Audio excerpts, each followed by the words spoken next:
اب سب ٹرمپ کے ساتھ رابطے، ادھر ادھر دوڑے لگ گئی اور کہہ رہے ہیں بھائی امریکہ یہ مت کرنا، آپ کی معیشت تباہ ہو جائے گی، تیل کی قیمتیں بڑھ جائیں گی۔ تو بھائی تیل کی فکر ہے، بھاڑ میں گیا تیل، بھاڑ میں گئی قیمتیں۔ ایک ملک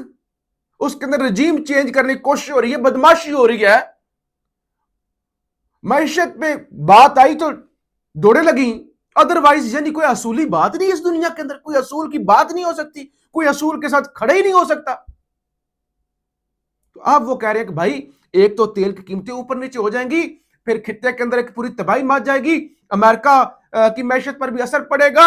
اور ابرائے ہرمز جہاں سے دنیا کا کوئی 20% سے زیادہ تیل گزرتا ہے اس کو بھی ایران بند کر دے گا، تو لہٰذا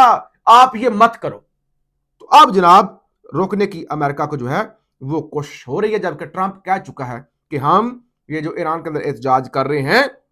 ان کی مدد کو آ رہے ہیں۔ تو یہ کل ملا کے ٹوٹل کہانی ہے جو ابھی تک کی صورتحال ہے وہ میں نے آپ کے سامنے رکھ دی ہے۔ اچھا جی، ایک تو علیمہ خان صاحبہ نے آج انکشاف کیا ہے، وہ جو گاڑیاں پکڑی گئی تھی نا، وہ جو آپ کو بتایا تھا گاڑیاں لوگوں کی پکڑ لی، کچھ 14 قریب گرفتار ہوئے، گرفتار کو آج رہا کر دیا گیا ہے، ان میں خواتین بھی تھی، تھانہ روات۔ علیمہ خان صاحبہ نے دعویٰ کیا کہ جو چھوٹی گاڑیاں پکڑی گئی ان سے 5-5 لاکھ روپے رشوت طلب کی گئی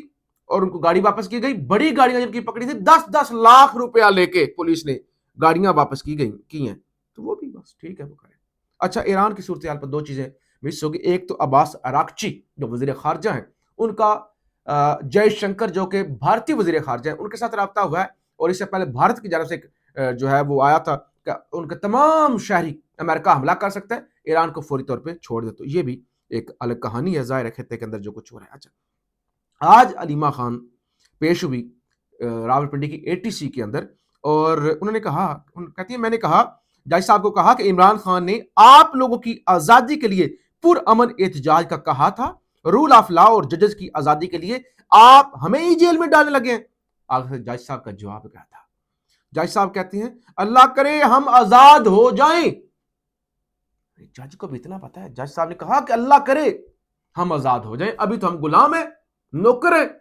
ابھی تو ظاہر ہے جو ہمیں حکم ہوگا پھر ہم اس کے مطابق ہی فیصلہ کریں گے، لیکن دعا، یعنی جج صاحب نے کہا آمین، اللہ کرے ہم آزاد ہو جائیں۔ تو یہ تو یعنی جج خود ایکسپٹ کر رہے ہیں، مان رہے ہیں کہ وہ اس ملک کے اندر غلام ہیں، نوکر ہیں۔ اچھا، ایک تو یہ صورتحال۔ سابق وزیر اعظم آزاد کشمیر سردار عبدالقیوم نیازی کی جانب سے لوگوں کو اسٹریٹ موومنٹ کے لیے نکالا گیا، کشمیر کے اندر بڑی تعداد کے اندر آج لوگ نکلے ہیں۔ اسی طرح سے PTI بلوچستان کی جانب سے بھی جو اسٹریٹ موومنٹ ہے وہ شروع کر دی گئی ہے، وہاں پر بھی آج مختلف ویڈیوز آئیں بلوچستان سے، جس میں بڑی تعداد کے اندر بلوچستان کے اندر بھی ریلیز دیکھی گئی اور لوگ سڑکوں پر دیکھیں گے۔ اچھا جی، سہیل خان افریدی ایک دفعہ دوبارہ کراچی جانے جا رہے ہیں، جیسے کہ میں نے آپ کو بتایا کہ 48 گھنٹے پہلے تو ان کی واپسی ہوئی تھی، اب اگلے 24 گھنٹوں میں یعنی کل،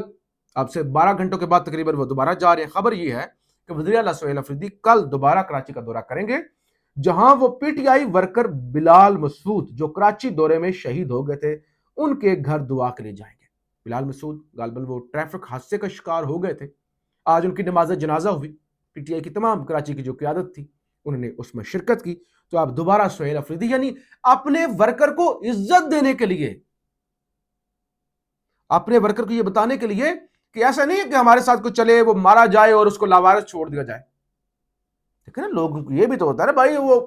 اگر کوئی ساتھ بھاگ رہا تھا، کوئی گر گیا، کسی کا ایکسیڈنٹ ہو گیا، جو بھی ہے تو اسے ڈس اون تو نہیں کرنا نا۔ تو سہیل افریدی دوبارہ کل جو ہے وہ کراچی پہنچ رہے ہیں، اور وہ کور کمانڈر کے ساتھ جو معاملہ چلا ہوا ہے، سارے اسٹیبلشمنٹ کے ساتھ جو مسئلہ ہے، آج بھی بابر سلیم سواتی نے کہا کہ دیکھیں ہم نے کور کمانڈر سے بریفنگ مانگی ہے، ہم حکومت ہیں اور ادارے ہمارے انڈر ہیں، ماتحت ہیں، تو اگر ہم دہشت گردی کی صورتحال پر کور کمانڈر صاحب کو کہہ رہے ہیں کہ ہمیں بریف کریں تو یہ ہمارا آئینی حق ہے،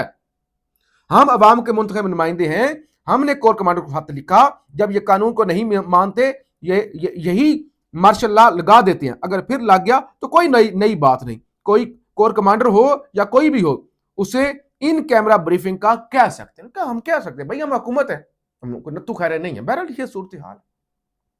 فیڈ بیک ضرور دیجیے گا۔ پاکستان زندہ باد۔